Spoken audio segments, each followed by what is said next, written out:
Bienvenidos, bienvenidas a Economía de Frente. En esta ocasión como invitada Alejandra Marcos, una mujer joven, muy inteligente del sector financiero y por supuesto Ernesto Félix Santos Coy. Lo más importante aquí en Economía de Frente.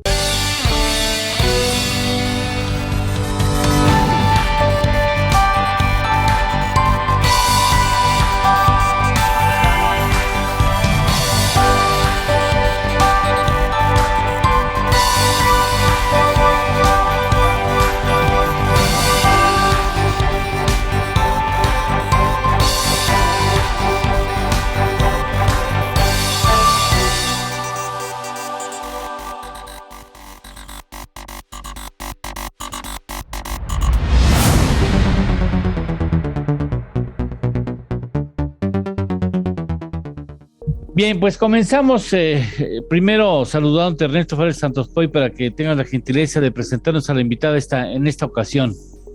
Muy bien, bueno, pues tenemos, antes que nada, ¿cómo están todos? Tenemos en esta ocasión el gusto y el honor de privilegio de tener como invitada a Alejandra Marcos. Ella es una analista sumamente reconocida,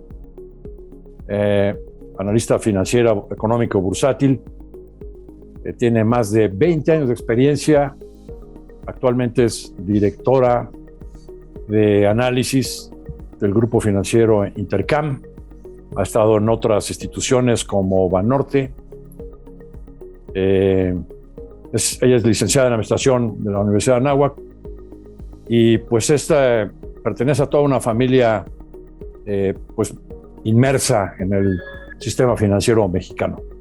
Y pues estamos muy contentos de tenerla aquí con nosotros. Alejandra, bienvenida como invitada. Encantada, muchísimas gracias por la invitación. Bien, pues vamos a comenzar el programa con tres temas fundamentales. Vamos a ir de lo internacional a lo nacional, comenzando por la ratificación de Jerome Powell como presidente de la Fed. Después vamos a un dato de la inflación que no nos gusta en México y después, por supuesto, vamos al tema más candente en términos político-financieros, como es el caso del retiro de la propuesta de Arturo Herrera como futuro gobernador del Banco Central y la designación de Victoria Rodríguez Ceja en ese puesto que tendrá que ser analizada con lupa por los miembros del Senado mexicano. Pero bueno, vamos primero por Powell, porque al parecer Powell, Alejandra, impacta a todos los mercados financieros del mundo. Sí, es correcto. Y tan solo esta misma semana Joe Biden ratificó a Jerome Powell por otro periodo al frente de la Reserva Federal, y esto lo que implicaría es que es posible ver una recalibración, un apretón monetario más fuerte de lo que los mercados han venido anticipando por la simple ratificación de Powell. Sobre todo porque la inflación en Estados Unidos y prácticamente todo el mundo se ha venido acelerando de manera muy puntual, y ya se empieza a hablar que tan pronto como en la reunión de diciembre, de hecho, podrían aumentar el tamaño del retiro de estímulos o el tapering que comenzó en noviembre, con la finalidad de que comience a desvanecerse o finalice este programa de retiro de estímulos en lugar de junio, en mayo, y con eso dar pie justamente al aumento de tasas de interés tan pronto en el 2022, en donde hasta el día de hoy los diversos miembros de la Reserva Federal siguen apuntando que el aumento de tasas de interés vendrá hasta el 2023. ¿Qué quiere decir esto? ¿Qué quiere decir la ratificación de Powell? Una política monetaria menos laxa, menos liquidez en los mercados y por lo tanto un dólar mucho más fuerte. Así lo hemos visto justamente desde la semana pasada, donde el vicepresidente también del Fed, Clarida, dijo que estarían dispuestos a comenzar a hablar de esta recalibración de la política monetaria. Por eso acaba siendo tan relevante la nominación o la ratificación de Powell al frente de la Reserva Federal, que lo que va a hacer va a dictar, ¿no?, las condiciones monetarias, pues prácticamente alrededor del mundo. más cercano de los republicanos. Powell es Gavilano, Paloma, Ernesto. Bueno, la verdad es que ha sido bastante flexible, ¿no?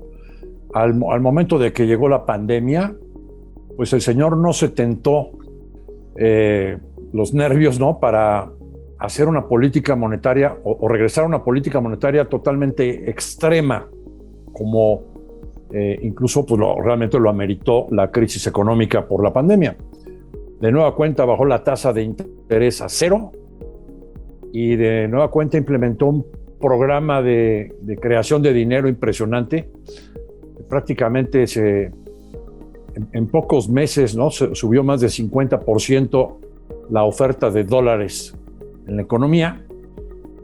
Y ahora, pues ya que está viendo que la inflación no es tan transitoria como se estaba previendo y que la recuperación pues ya está en marcha, pues ya tampoco se ha tentado el corazón para iniciar la primera fase de la desarticulación de esa política monetaria extrema, que es lo que se llama el tapering, que ya hemos comentado aquí en otras ocasiones, ¿no? Que es empezar a cerrarle la llave a la creación de dinero. Sigue creándose dinero, pero le van cerrando en 15 mil millones de dólares mensuales, cada vez menos.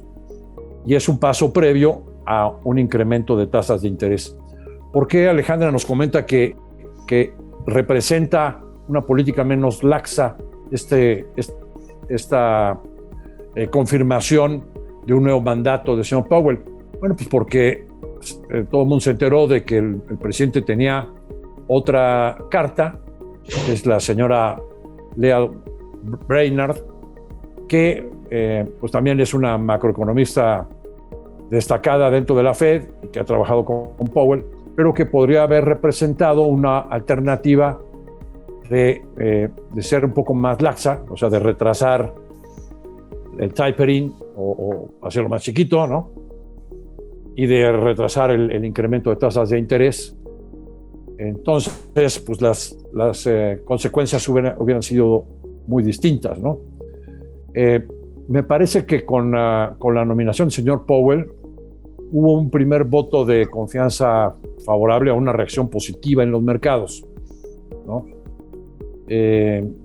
Pero pues sí se está viendo que muy probablemente pues continúe la ruta ya trazada, primero hacer el tapering y después para mediados del año empezar a incrementar las tasas. Y esto lo que implica para México, para nuestro amable teleauditorio que nos está escuchando, pues no es otra cosa más que se puede prever que vamos a tener varios episodios de salida o estampida, depende, ¿no?, de flujos de mercados emergentes. Cuando el Banco Central de Estados Unidos no es el único que está en estas políticas extremas, pero es el que marca la pauta, ¿no? Y si de repente sale algún dato que implique que la restricción monetaria se pueda acelerar, o el alza de tasas, pues de inmediato vamos a ver salida de flujos de los mercados emergentes, y eso, a su vez, en México, pues va a implicar presiones en el tipo de cambio, como las que estamos viendo, ¿no? Y pues, mayores tasas de interés también. Tenemos que ir a una pausa. Planteo una pregunta. A eso debemos una racha hasta ayer consecutiva de 5 sesiones de pérdida del peso mexicano. Interviene el asunto de Herrera en esa pérdida de valor del peso frente al dólar estadounidense, y si es un guiño de Biden, un inteligente guiño al partido republicano, el hecho de mantener a Powell en esa posición de la Fed, así como pues yo tenía una posición pero le cedo a la de ustedes, y entonces entramos a negociar otros asuntos que estaban medio trabados. Después de una pausa, las respuestas.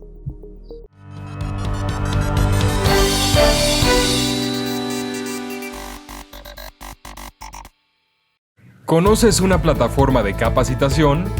IDC Click es un servicio de streaming para tu capacitación en cualquier dispositivo. Resuelve tus dudas en nuestros seminarios fiscales, jurídicos y laborales. Todos nuestros programas de televisión en una sola plataforma. Todo esto en un solo catálogo disponible las 24 horas.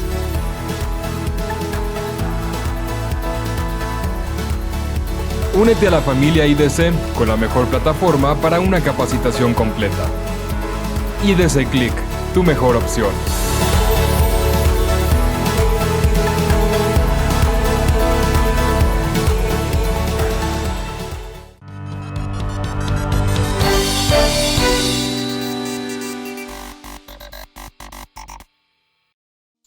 A eso podemos responsabilizar la presencia de Powell, el endurecimiento de la política monetaria estadounidense. A eso podemos atribuir parte o gran parte de la pérdida de valor del peso mexicano frente al dólar, Alejandra.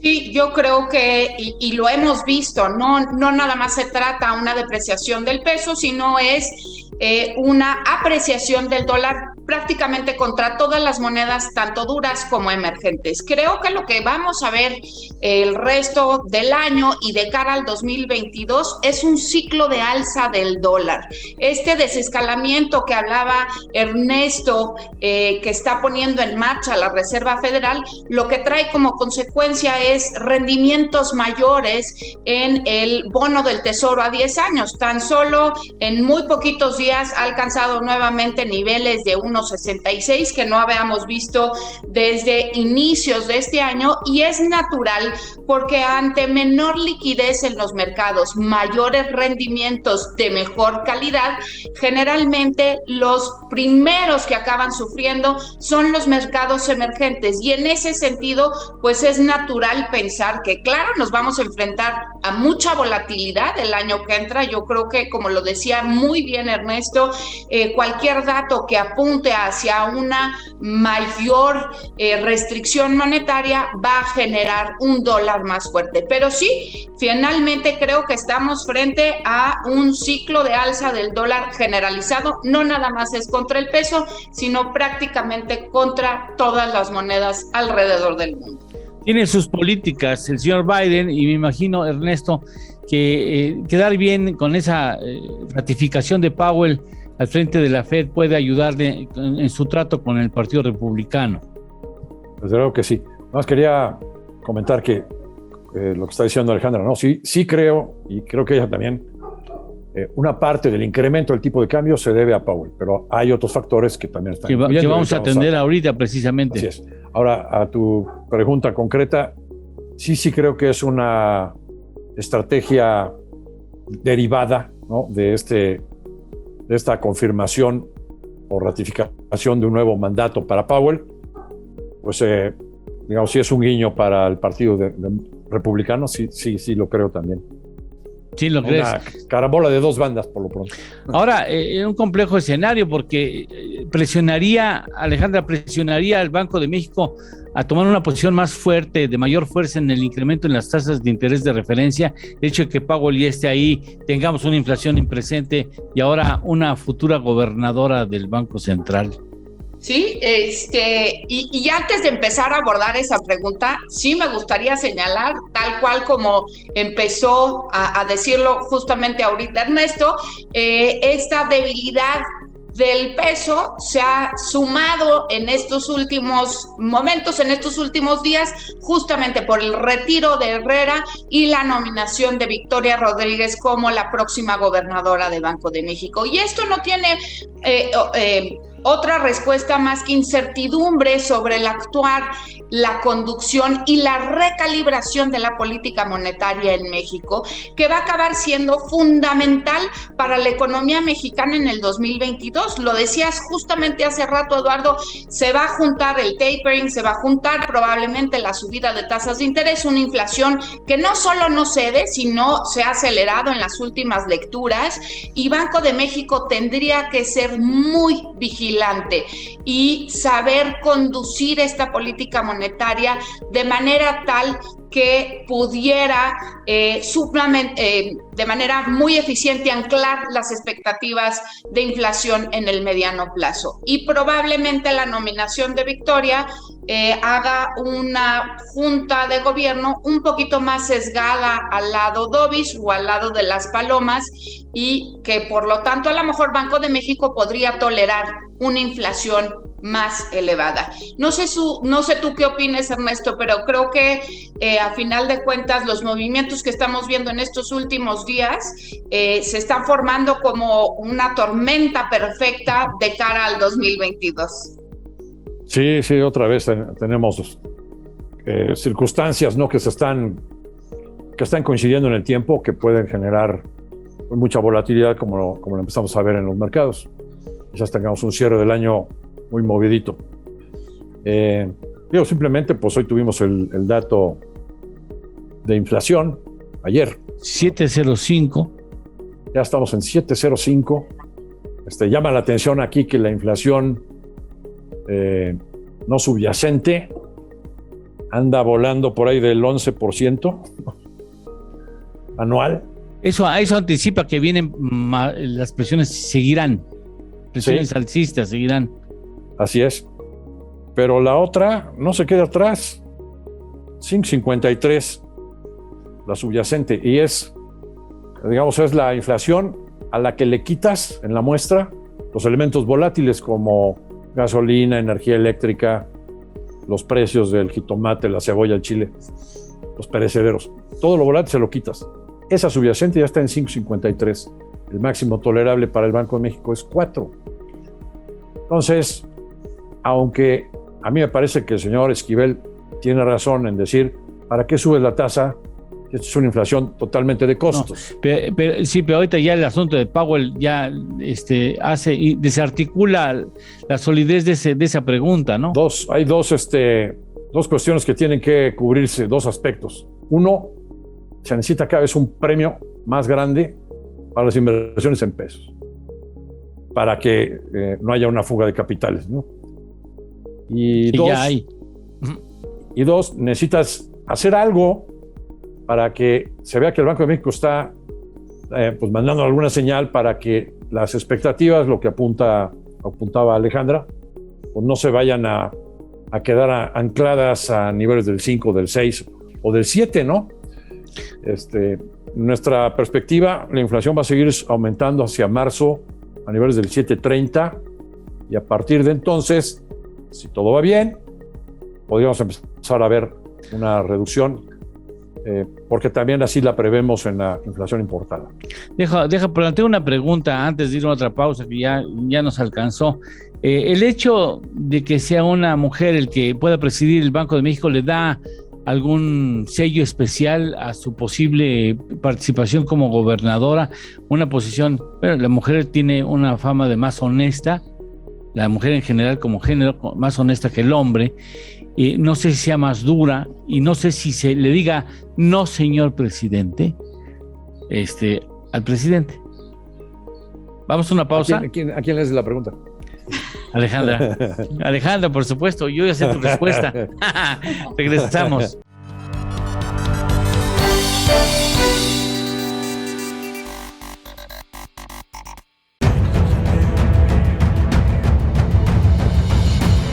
En 1986 nació Información Dinámica de Consulta con la misión de dar información a profesionales del ámbito jurídico. Evolucionamos contigo y en 2001 logramos informarte en tiempo real gracias al nacimiento de IDC Web. Dimos paso en el 2016 a Foro IDC, un evento de alto nivel para el impulso de la competitividad del empresario mexicano. En 2017 unificamos cada avance bajo el dominio www.idconline.mx.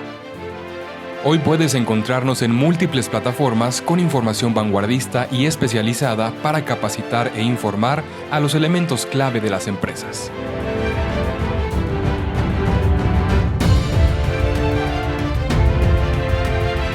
A 35 años de nuestro nacimiento, ha sido un honor acompañar tu labor de llevar a México al futuro.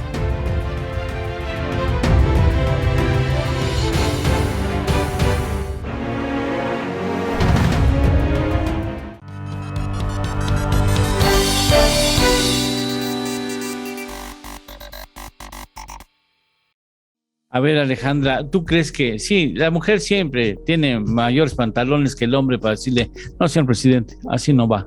¿Por qué lo dices? Gran pregunta. Y déjame, antes de responderte, decirte que estoy sumamente comprometida con la inclusión de las mujeres en el medio financiero. De hecho, soy parte de una asociación civil que trata justamente de cerrar la brecha de género en el medio. Sin embargo, esto se trata de una meritocracia, no de designar a las mujeres simplemente por el hecho de ser mujeres. Exacto. Creo que nombres abundan en el caso del sistema financiero mexicano que pudieran tener credenciales para ser nominadas como gobernadoras o parte de la Junta de Gobierno de Banco de México. Sin embargo, en esta ocasión, y creo que obedece a esta incertidumbre sobre la conducción de la política monetaria y posiblemente la falta de conocimiento de Victoria en los mercados internacionales, estamos viendo la respuesta tal cual de los agentes del mercado. No les gustó. El tipo de cambio, una vez que se nominó a Victoria, pasó de 21.20 a 21.60. Si bien está empujado por condiciones externas o por factores externos, creo que localmente ya tenemos un tipo de cambio que está siendo también afectado por estos temores de cara al 2022, y nuevamente reitero, la conducción de la política monetaria es parte toral de las expectativas económicas, no nada más del de 22, sino más adelante. Sí, es totalmente cierto. Ahora, marginalmente lo digo sin el ánimo de que esto sea motivo de análisis, el sector financiero es muy machista, Alejandra, lo sabes perfectamente bien. No les gusta que participen las mujeres, y la verdad son mucho más abusadas. Hay de todo, pero siempre hay mujeres muy abusadas en el sector financiero, muy abusadas. Pero bueno, ahí el asunto es, ¿en qué momento le toca, Ernesto, a una mujer, le tocaría a una mujer conducir el Banco de México? ¿En qué circunstancias tan difíciles? Sí, sea quien sea el nominado, se saca la rifa del tigre, porque no es lo mismo gobernar el Banco de México en un entorno donde hay una abundancia de flujos de liquidez en el mundo, o sea, cuando las condiciones financieras internacionales son propicias, a manejar el Banco Central o la política monetaria cuando tienes pues una combinación de factores. Por un lado, las condiciones internacionales, en donde las vamos a ver en los siguientes años, la desarticulación de las políticas monetarias extremas, que implica alzas de tasas y menor inyección de liquidez en los mercados. Incluso algunos bancos centrales se pondrán a recoger exceso de liquidez, ¿no?, en los siguientes años. Sí. Y por otra parte tienes una serie de elementos también internos que pues tampoco ayudan mucho a la estabilidad, ¿no?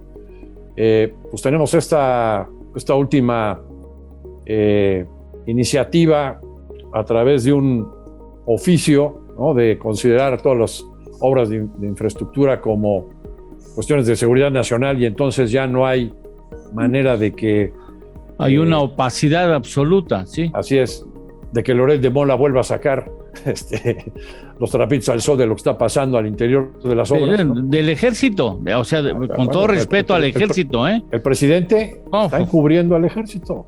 Pues sí, ¿no? Sí. O el ejército está abusando de la confianza del presidente, que es otra posible lectura. O las dos. Las dos. Sí, por supuesto. Y eso, pues sí causa estupor, ¿no? y la reforma de energía eléctrica y la amenaza de General Motors, que es compartida con la gran mayoría de las empresas globales, que tiene que cumplir con reducciones en los próximos años de emisiones de gases de efecto invernadero. Y pues si aquí no hay las condiciones, dicen, pues ya México no va a ser el destino. Y es una verdadera lástima.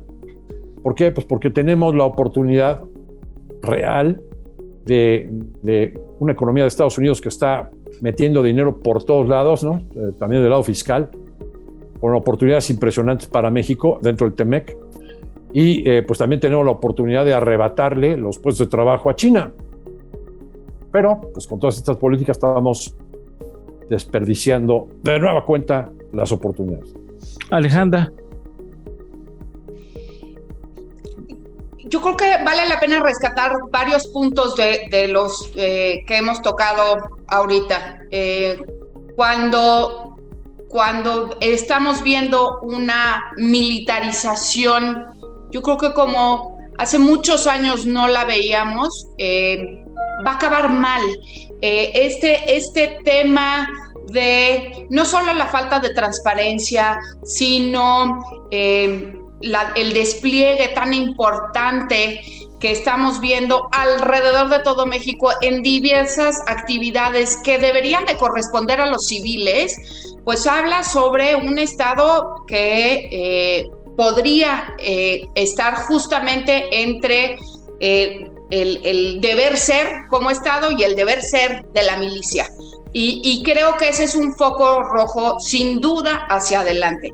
Pero también creo que todo esto que hemos platicado sobre la falta de inversión, lo decía Ernesto hace rato, la posible salida de GE, el tema de políticas públicas acaba generando un clima adverso para la inversión.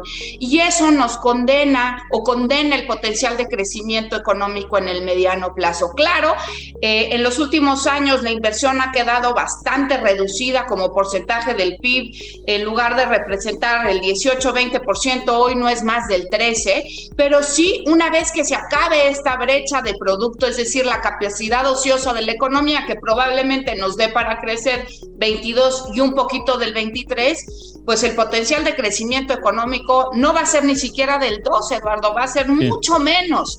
Creo que la parte más importante y el foco que nos estamos perdiendo como mexicanos es que no tenemos un nuevo ciclo virtuoso de inversión. Y eso sí afecta de manera contundente la economía, el bienestar, la actividad económica de todos los mexicanos. Y mientras no haya certidumbre sobre políticas públicas, un Estado de Derecho reforzado, lo que vamos a ver es que vamos a estar condenados a crecer o inclusive a decrecer probablemente hacia el final del sexenio. Y esa es la noticia más negativa, ¿no?